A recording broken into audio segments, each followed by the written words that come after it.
President Obama's in Jordan tonight on the third day of his trip to the Middle East. He told King Abdullah he is working with Congress to get Jordan $200 million to cope with thousands of Syrians who are spilling into Jordan to escape the civil war in their country.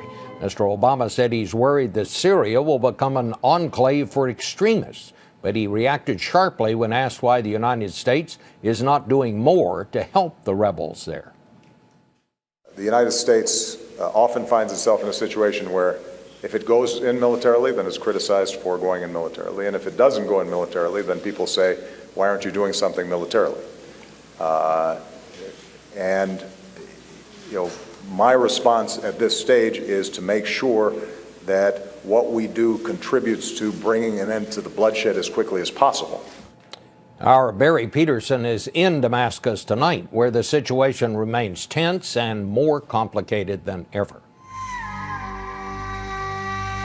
All day, state-run TV ran nothing but prayers and memorial speeches after the assassination of Syria's most prominent cleric, 84-year-old Sheikh Mohammed Saeed al-Buti.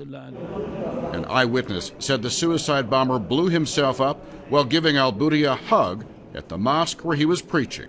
His death was a stunning loss for the regime of President Bashar al-Assad. This is the largest mosque in Damascus, the mosque where the cleric often preached his sermons, and those sermons were sometimes fervidly supportive of President Assad's regime. In one, al-Buti called Assad's opponents scum, and last week he blamed the United States and the West for Syria's civil war. Today, Damascus was braced for more attacks, the army on high alert, soldiers checking cars for weapons and bombs. After this first suicide attack inside a mosque in this conflict, residents in the neighborhood were still in a state of shock. What do you think of people who would do such a terrible thing? This kind of killing is forbidden by God, said this woman. Why did they do this? I'm devastated. They killed so many innocents. President Assad blamed Muslim extremists for the attack, but at the moment, that's not known for sure. The funeral will be held tomorrow, which has also been declared a national day of mourning. Barry, how big a blow is this to the Assad regime?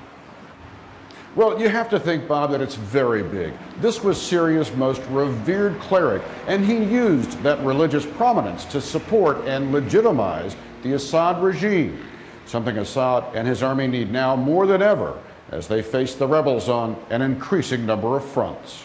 Okay. Well, thanks so much, Barry.